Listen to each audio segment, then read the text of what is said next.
Goeiemôre en weer eens baie welkom hier saam met ons by ons oggendoordenkings tyd saam. Is lekker, is 'n voorreg om saam met jou te wees. Ons het hierdie week gekyk na Jesus se groei en hoe hy gemeng het met geestelike mense wat geestelike gawes gehad het en dit na hom toe al geprojekteer het en beleef het. Josef, Maria, almal om hom beleef geestelike werkinge.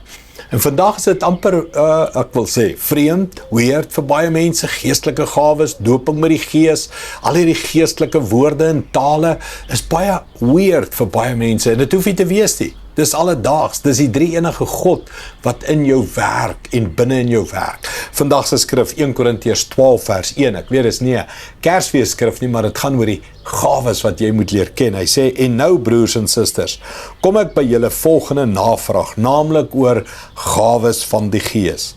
Ek wil hê julle moet hieroor goed ingelig wees, sodat julle gawes reg sal gebruik. Mens, een van die grootste tekens, kentekens, sleutels tot geestelike groei is die ontdekking van jou gawes.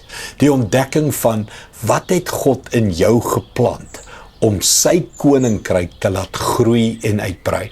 En dis 'n proses, dis iets wat jy moet leer. 9 uit 10 keer is daar kursus of 'n boek of iets wat jy moet deurgaan of daaraan werk en bywoon.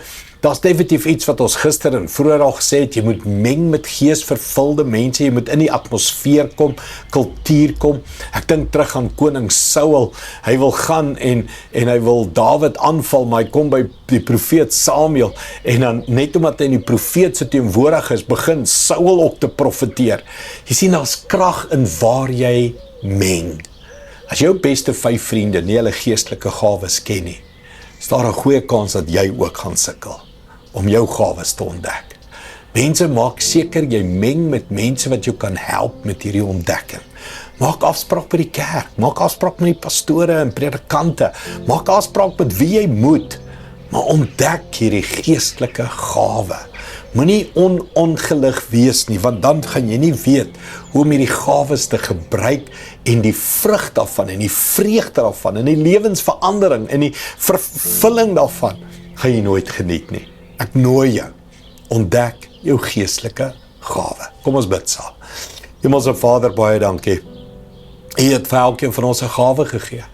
En U wil hê ons moet dit leer en onderrig en ons moet dit gaan soek en ons moet ons beywer tot die geestelike gawes, Here.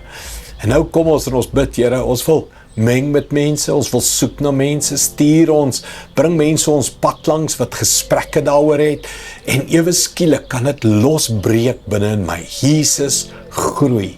Jesus was vol van die Gees, en ek wil ook vol wees van die Gees. Dankie daarvoor, Here, in Jesus naam. Amen. Dankie, liewe vriende. Sien jou weer môre. Trots geborg deur Evergreen Turf.